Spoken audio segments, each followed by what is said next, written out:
Mateus capítulo 17, versos 1 a 13, nos diz assim: 6 dias depois, Jesus tomou consigo Pedro, Tiago e João, irmão deste, e os levou em particular a um alto monte, e foi transfigurado diante deles. O seu rosto resplandeceu como o sol, suas roupas tornaram-se brancas como a luz. Então apareceram diante dele Moisés e Elias, falando com ele. Tomando a palavra, Pedro disse a Jesus: Senhor, é bom estarmos aqui. Se quiseres, farei aqui 3 tendas, uma para ti, outra para Moisés e outra para Elias. Ele ainda estava falando quando uma nuvem luminosa os cobriu, e dela saiu uma voz que dizia: Este é o meu Filho amado, em quem me agrado, a ele ouvi. Ouvindo isso, os discípulos caíram com o rosto em terra e ficaram com muito medo. Então Jesus aproximou-se e, tocando-os, disse: Levantai-vos, não temais. E erguendo os olhos, eles não viram mais ninguém senão Jesus.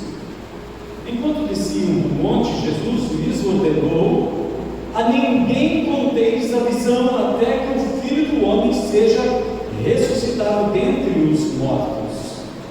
Os discípulos lhe perguntaram: por que então os escribas dizem que é necessário que Elias venha primeiro? Ele respondeu: na verdade, Elias vem e restaurará todas as coisas. Digo-vos, porém, que Elias já veio, e eles não o reconheceram, mas fizeram-lhe tudo o que quiseram. Assim também o Filho do Homem sofrerá na mão deles. Então os discípulos entenderam que lhes falava de João Batista. Oremos ao Senhor. Papai, que esta visão, esta experiência de Pedro, Tiago e João, o irmão de Tiago, naquele monte, seja também, Senhor, bênção no nosso encontro aqui. Que a Tua palavra revelada possa nos trazer, Senhor, entendimento e crescimento na fé e na confiança do ministério de Jesus. Assim oramos, no nome dele mesmo. Amém. Amém. Podem sentar, amados. A glória da segunda casa. Essa é uma profecia que Ageu, capítulo 2, verso 9, nos apresenta quando eles estavam reconstruindo o templo em Jerusalém. Depois que aquele templo que Salomão construiu, ele foi totalmente destruído, devastado, os muros destruídos. O povo foi levado cativo para a Babilônia. Então, por 70 anos, aquele templo ficou totalmente em ruínas. Árvores cresceram ali, animais do campo ali pastavam e viviam. Por 70 anos, não era senão uma montanha de ruínas. E todos que passavam por ali, eles zombavam e diziam: onde está o Deus deles? O Deus deles não foi poderoso para protegê-los. Na verdade, Deus já havia dito que isso aconteceria se eles o abandonassem.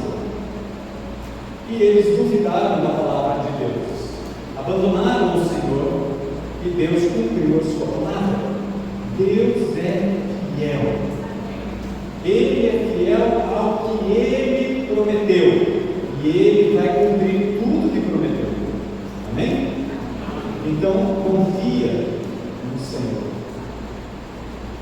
Uma visão que Deus me deu agora desse texto, enquanto lia novamente, é que na antiga aliança, aquela visão de Pedro e a sugestão Pedro para Jesus é a sugestão que aconteceu no acampamento dos israelitas depois que eles estavam lá no pé do monte Sinai. Moisés subiu por 40 dias, ele esteve lá com o Senhor, ele desceu de lá com as tábuas da aliança, a lei. E Moisés aqui representa a lei revelada por Deus naquele monte chamado Monte Sinai. Mas Moisés quebrou aquelas tábuas e de novo ele teve que subir no monte. E Deus então reescreve as leis para que Moisés então entregue ao povo. Agora quem tem que fazer as tábuas é Moisés, porque as tábuas que Deus havia dado, ele havia quebrado. Então Moisés desce novamente, mas ele agora faz uma tenda, a chamada tenda do encontro. Ele saía daquele ambiente onde o povo de Israel estava acampado, ele ia para a tenda do encontro. E quando Moisés se deslocava para lá, o povo se colocava de pé na frente, cada um na frente da sua tenda, como sinal de respeito, de reverência, de honra a Moisés. Então Moisés entrava na tenda do encontro, e assim que ele entrava, o povo voltava aos seus afazeres. Quando Moisés saía de lá, o seu rosto brilhava. 2 Coríntios capítulo 3 nos fala da nova aliança. E Paulo nos diz que na nova aliança, diferente da aliança, da antiga aliança, quando Moisés saía do local de encontro com o Senhor, que o seu rosto estava brilhando, depois de falar ao povo que Deus tinha revelado a ele, ele colocava um véu. Porque depois que ele comunicava a mensagem ao povo, aquele brilho ia se desvanecendo. Eu creio que algo veio na memória de Pedro quando ele viu o rosto de Jesus brilhar mais do que o sol, muito mais do que o rosto de Moisés. Pedro se lembrou também que Moisés ia para uma tenda, a tenda do encontro. E Pedro, então, afoito como ele era, ele faz uma proposta para Jesus: Senhor, o Senhor quer que a gente faça 3 tendas, uma para ti, uma para Moisés e outra para Elias? Pedro não sabia o que estava dizendo. Ele se sentia no desejo de dizer alguma coisa. Sabe quando nós falamos por impulso? Pedro era assim. Pedro era muito impulsivo. Mas o que esse texto mais revela para mim e para você é a revelação do próprio Deus a respeito daquele que estava transfigurado na presença daqueles 3 discípulos, agora apóstolos de Jesus.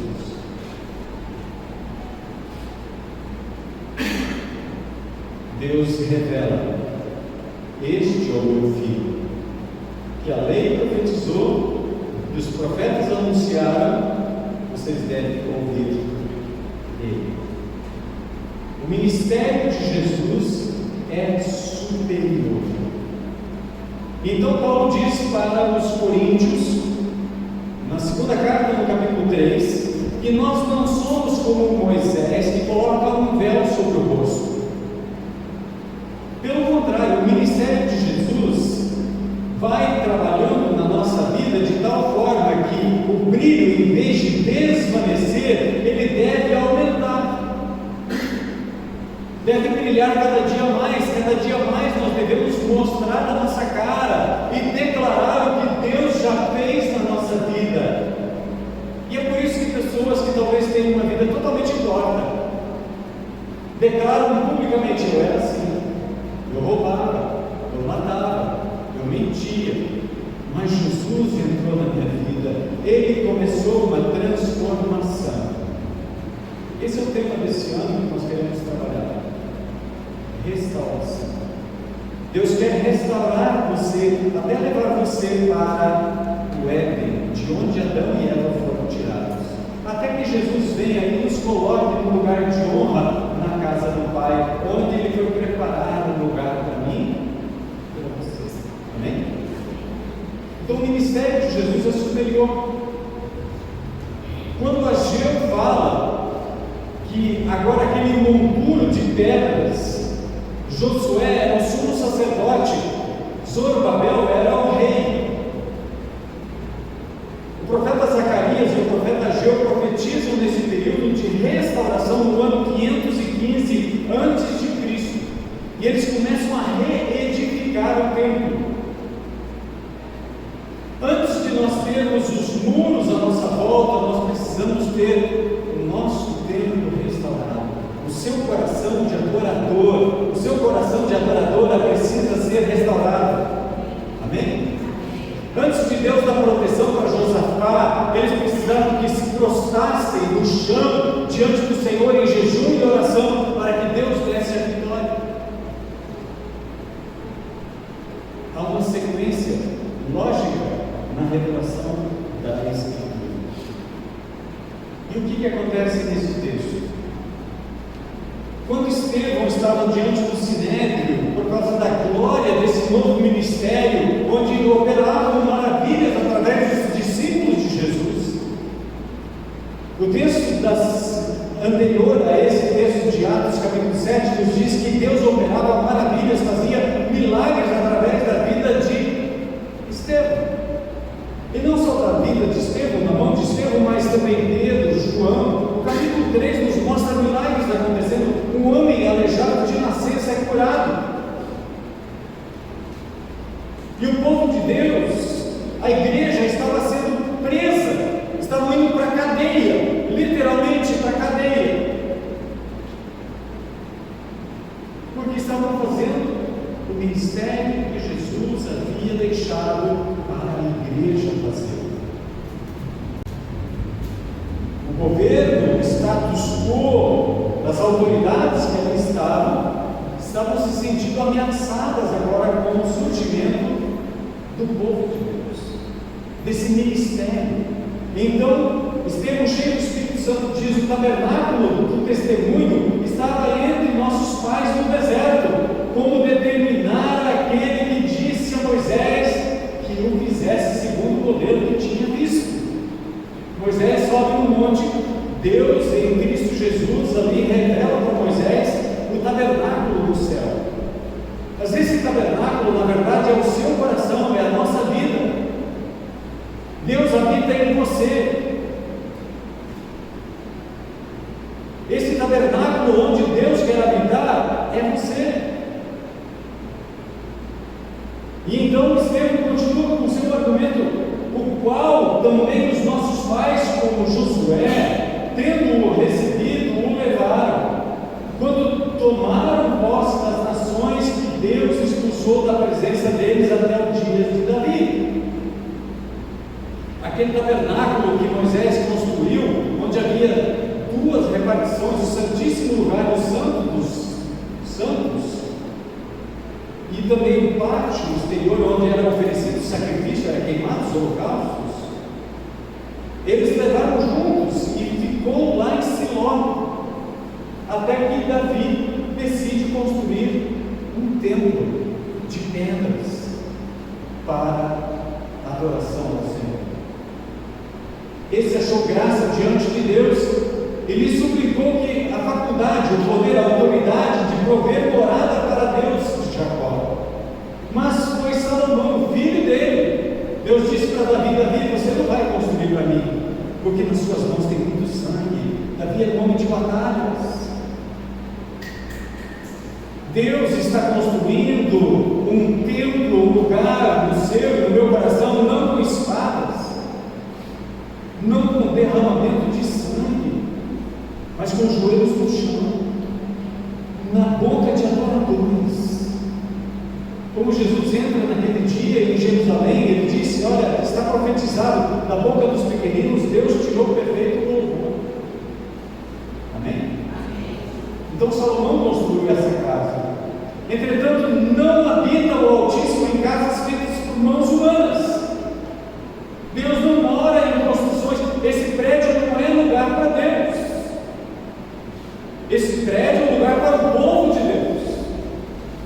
aqueles que são a verdadeira habitação de Deus, eu e você.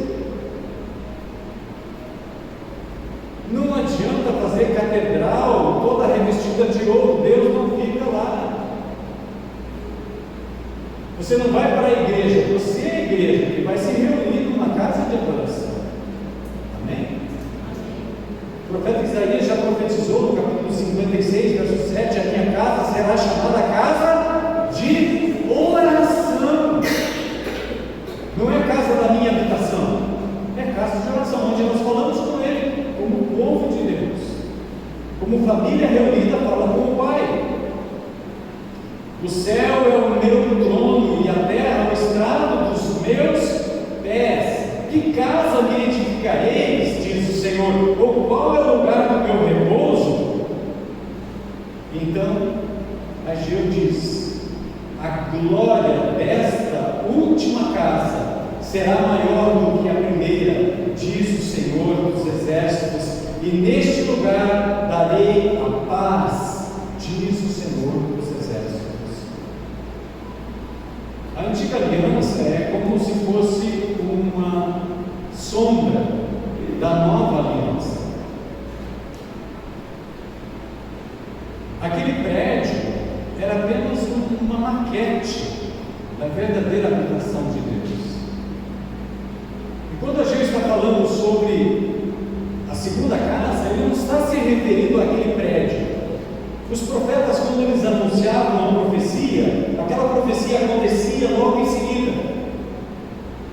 Quando Isaías, capítulo 7, capítulo 9, fala lá que uma virgem conceberia e daria à luz uma criança, era a esposa dele.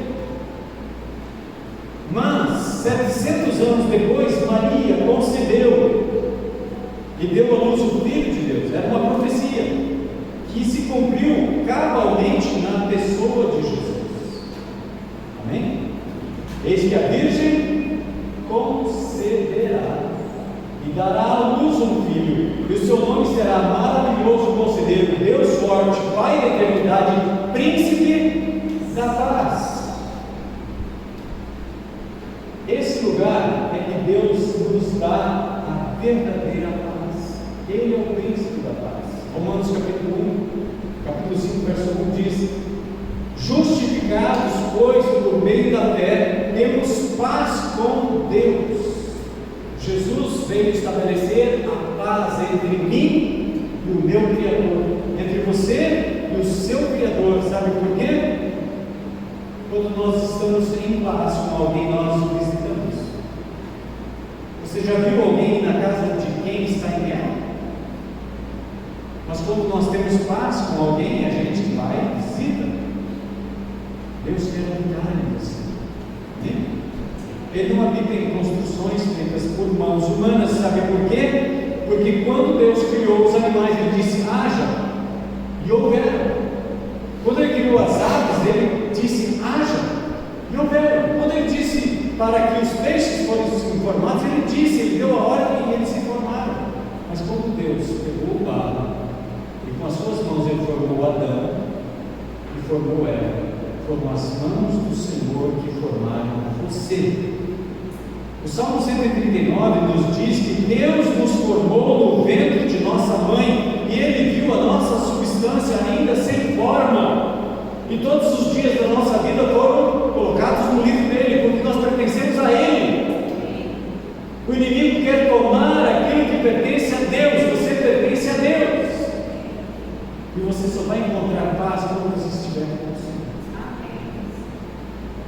Então faça as pazes com Deus. Não seja rebelde. Ande com o Senhor. Colossenses capítulo 1, verso 26 e 27 nos diz desse mistério que Cristo veio trazer para a igreja. O mistério que estava oculto dos séculos e das gerações, agora todavia se manifestou aos seus santos. E qual é esse mistério? O que a Bíblia nos diz, o que essa nova aliança nos diz, o que Deus disse naquele monte? Está aqui Moisés, que representa a lei, está aqui Elias, que representa os profetas, Mas eu não estou mandando vocês ouvirem Moisés, nem ouvir Elias. Vocês devem ouvir o meu filho. Amém? Ouça o filho. Salmo 2 nos diz: deixa o filho, para que ele não se irrite. Por que os reis da terra se levantam contra o Senhor? Mas Deus ri deles. Porque todo o poder do homem, toda a autoridade do homem não pode contra Deus. Não pode. Ele é o filho, e ele recebeu toda a herança. Se você está em Jesus, você pode chamar o pai dele de seu pai. Amém? Por quê? Que mistério é esse? Esse mistério dado a nós, Deus quis dar a conhecer qual seja a riqueza da glória desse mistério. E esse mistério está entre todas as pessoas, não só no povo israelita, povo judeu, não. Em todos os povos, tribos, línguas e nações. E que mistério é esse? Cristo em vós, esperança da glória. Cristo habita em você. E se não habita ainda, abra a porta do seu coração hoje, diga: Senhor, toma conta, toma direção, seja o centro da minha vida, me conduz, não me deixe me afastar dos teus caminhos, me perdoa, me ajuda, me socorre. Ele quer ser o centro da sua vida. Busque em primeiro lugar o reino de Deus e a sua justiça. As demais coisas que estão ocupando o nosso coração e preocupações, isso tudo vai passar, isso tudo termina. 1 Coríntios capítulo 15, no verso 28 nos diz: quando porém todas as coisas lhe estiverem sujeitas ao Filho, então o próprio Filho também se sujeitará àquele que todas as coisas lhe sujeitou, para que Deus seja tudo em todos. Sabe quando Deus, o Pai, vai ser tudo em todos?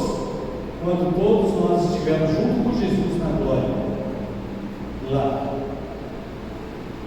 O único que habita a imortalidade vai dar a vida eterna para você, a imortalidade. Amém? É esse o mistério da nova aliança.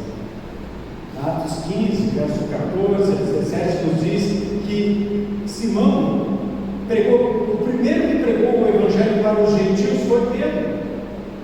Na casa de Cornélio, ele foi lá e pregou e eles se converteram. Eles foram cheios do Espírito Santo. E aí um olhou para o outro, outro olhou para um e disse assim: agora o que a gente vai fazer? Se eles receberam o Espírito Santo como nós podemos negar que eles sejam batizados? De jeito nenhum. E ali batizaram então toda a casa de Cornélio e todos aqueles que estavam ouvindo o Evangelho. E então eles chegam em Atos capítulo 15, o primeiro concílio da igreja, onde tinham alguns que tinham dito: agora eles também precisam cumprir a lei, eles têm que ouvir Moisés. Então Tiago, que toma a palavra aqui, o irmão de Jesus, ele diz: irmãos, não é assim, não é desse jeito. Nós temos que ouvir Jesus e não mais Moisés, a lei ou os profetas. Eles são exemplos para que nós possamos agora andar debaixo da direção de Deus.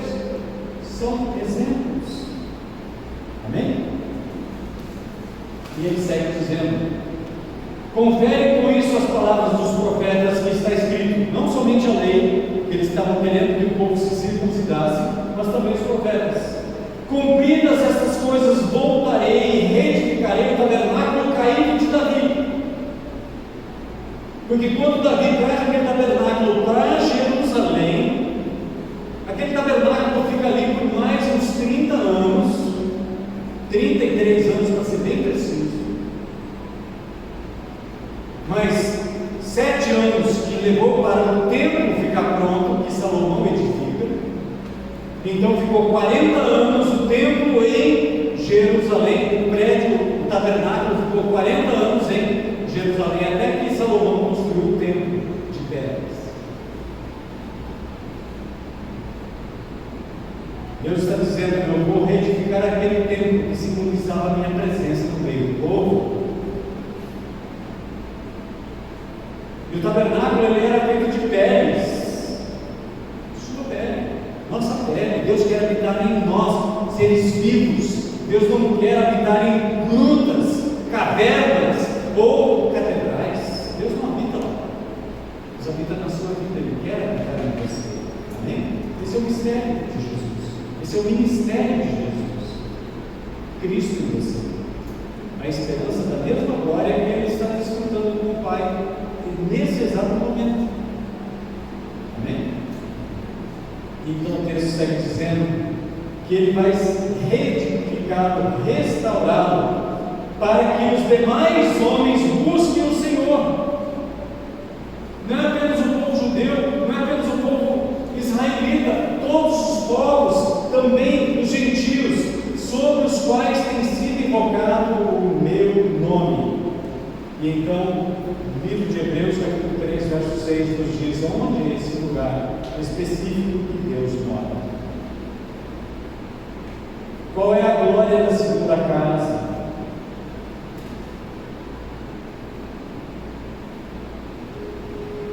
Qual é a revelação de Deus para mim e para você nesse dia? Você está disposto a ser a habitação de Deus, a habitação do Senhor?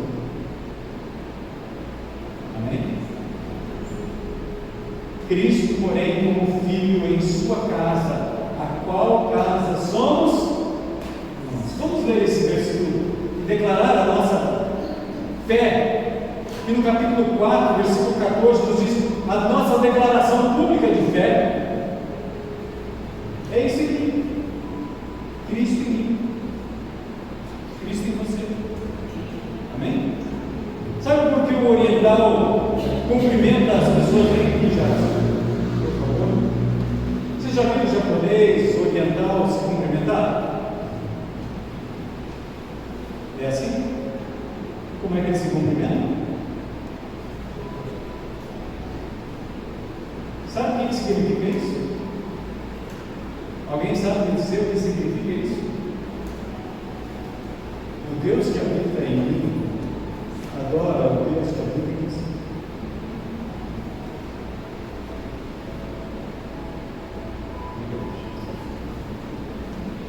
Isso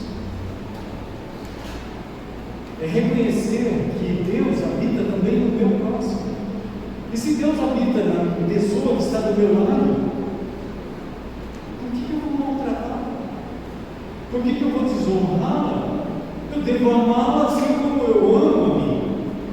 Amém? Faz sentido? Então vamos para o texto propriamente dito. Espero não ser muito extensivo na nossa exploração. Mas o ministério de Jesus é superior ao ministério mosaico, toda a lei. E é isso que está representando Moisés no monte. O texto nos diz que eles estavam conversando a respeito da morte de Jesus.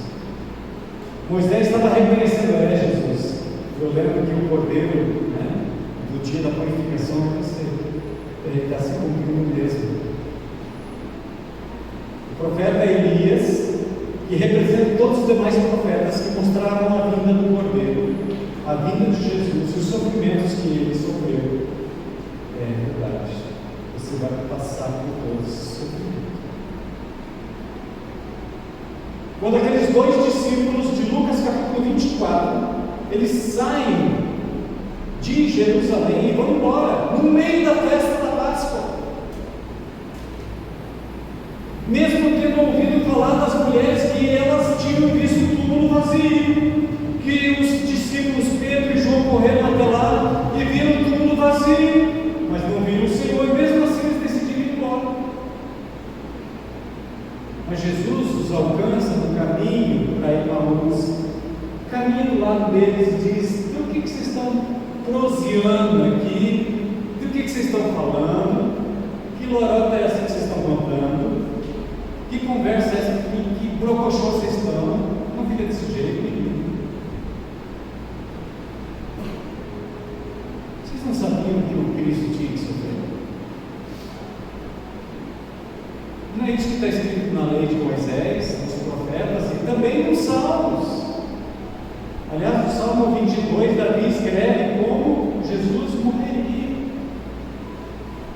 Ele profetiza até que as roupas dele seriam repartidas e sobre a capa dele seriam lançados sortes, para ver a quem ficava a capa, porque ela era toda costurada de alto a baixo. Então eles disseram: vamos rasgar, vamos tirar sorte para ver a quem ela vai pertencer.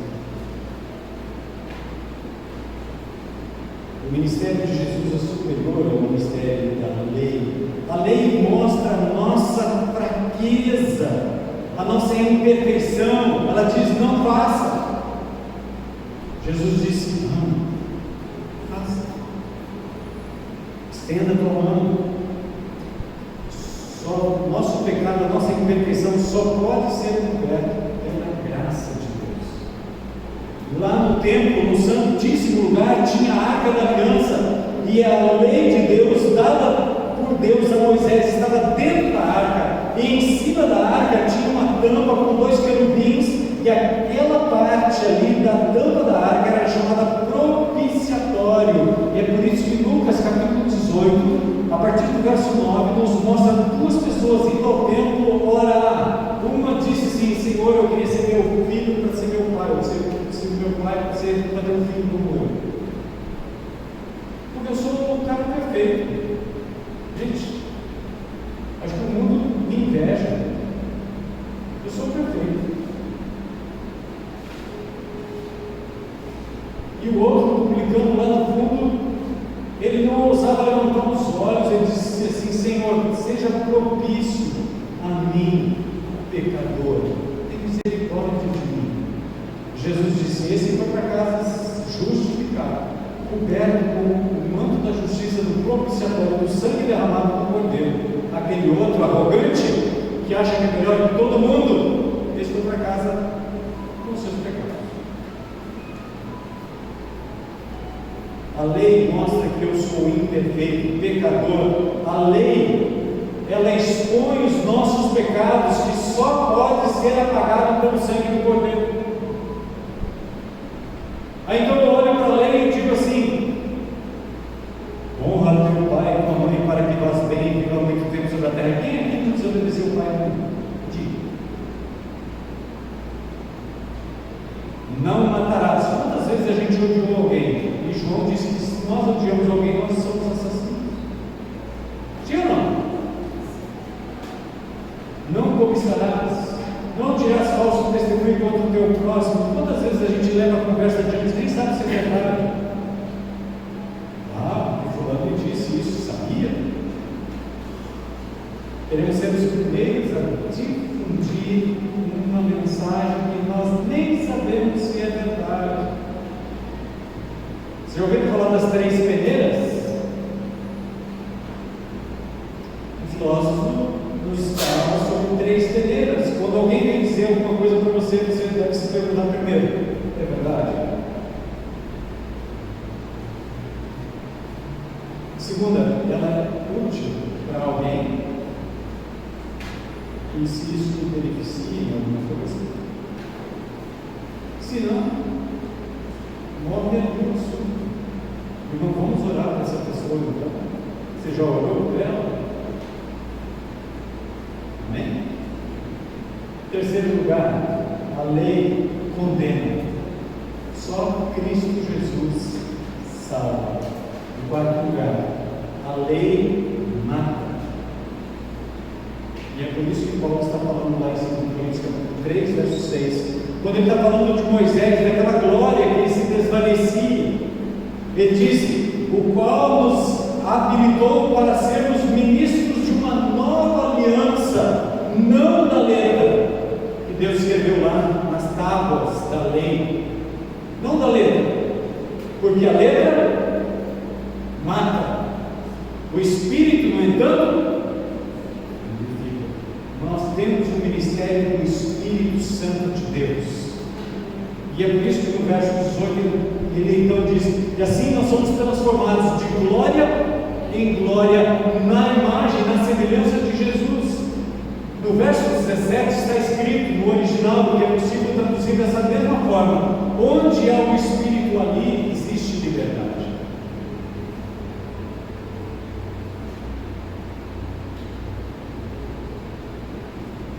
Nós temos uma nova aliança. O ministério de Jesus é superior ao ministério dos profetas. Deus não disse naquele momento: ouça Elias, ouça Moisés. Ele disse: ouça o meu filho. Ouça o meu filho. Porque a lei e os profetas apontam para Jesus. Ele é o centro. Ele é a própria estrutura de toda a revelação de Deus. Por quê? Porque as profecias não libertam, apenas apontam para o libertador. As profecias não libertam, mas apontam para o libertador. Romanos capítulo 11, verso 26 nos diz: e assim todo Israel será salvo, como está escrito: virá de Sião o libertador, e ele apartará de Jacó as impiedades. Os judeus que hoje ainda rejeitam Jesus serão salvos. Eles ainda não reconhecem Jesus. Hoje é o tempo em que a igreja está sendo espalhada entre os gentios, os não-judeus, para que eles também busquem o Senhor nessa tenda do Senhor. Zacarias profetiza no capítulo 13, no verso 1: naquele dia haverá uma fonte aberta para a casa de Davi, Jesus, filho de Davi, e para os habitantes de Jerusalém, para remover o pecado e a impureza. Deus vai perdoar os pecados deles, assim como perdoou o meu e o seu pecado. Em segundo lugar, o ministério de Jesus é superior ao ministério dos profetas. As profecias não são um fim em si, mas apontam para um fim, um objetivo: o Cristo, Jesus. Ele é tudo e em todos. Em terceiro lugar, as profecias são apenas sombra que mostram a realidade. Cristo é a realidade. As profecias eram apenas sombras. Jesus é a realidade. O ministério de Jesus resplandece a glória do Pai. Quando Moisés subiu naquele monte, ele desceu e não sabia, o rosto dele estava brilhando. O povo teve medo dele, porque de repente Moisés estava com o seu rosto reluzente. Os 3 discípulos contemplaram o rosto de Jesus mais brilhante do que o rosto de Moisés, mais brilhante que o sol ao meio-dia. E não só o rosto dele, toda a sua roupa estava brilhando. Que visão, que privilégio aqueles discípulos tiveram daquela visão. Por quê? É um ministério glorioso. O ministério de Jesus é um ministério de glória. Nós vivemos para a glória de Deus, não é para a nossa glória, não é para a glória do nosso país, não é para a glória da denominação A, B, C ou D, é para a glória de Deus. É um ministério completo, não precisa de acrescer uma vírgula sequer. O ministério de Jesus é completo. O ministério do Antigo Testamento, todos os dias eles tinham que oferecer sacrifício de manhã, sacrifício de tarde. Antes de oferecer o sacrifício pelo povo, o sacerdote tinha que oferecer sacrifício primeiro para o perdão dos seus pecados, para depois oferecer pelos demais. O sacrifício de Jesus é perfeito porque ele não conheceu o pecado. Ele é insubstituível, Ele é eterno, Ele é perfeito, Ele é completo. É um ministério perfeito. Eu não posso melhorar o ministério de Jesus. Eu posso ser uma testemunha fiel do ministério perfeito de Cristo, mas eu não posso melhorar o ministério de Jesus. Amém? E quarto e último, o ministério de Jesus proclama o reino a todo aquele que crê.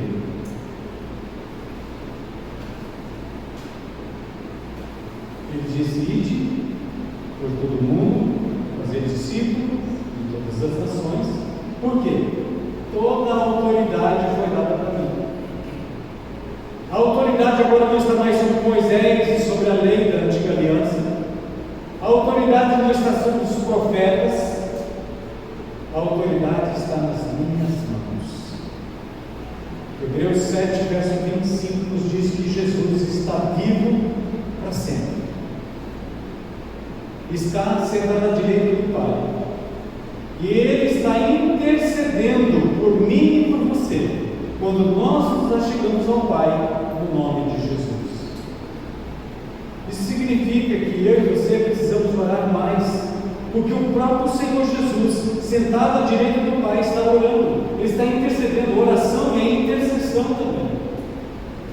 É súplica, é gratidão. E Jesus, mesmo lá no céu, continua orando. Isso significa que eu e você precisamos estar em oração sempre. Orar sem cessar.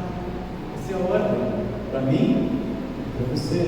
Então, quarta-feira que vem eu quero ver você aqui no culto de oração. Amém? Você é bem-vindo nesse lugar. E mais alegre do que eu, do que os demais irmãos que já vêm, vai estar o nosso Senhor, o nosso Pai. Glória a Deus? Glória a Ele. Como é que a gente tem que fazer isso com temor? Precisamos temer a Deus. Temer não é ter medo, é receber e reconhecer que toda a autoridade está na mão dele. É fazer isso também com disposição e com ousadia. Nós não estamos anunciando um líder, um político. Eu vejo gente brigando por causa de homens mortais, mas tão poucos falando de Jesus. Precisamos anunciar Cristo até que Ele venha. É isso que Ele disse: anuncie até que eu venha. Faço isso em minha memória até que eu venha. Vamos celebrar o Senhor da vida.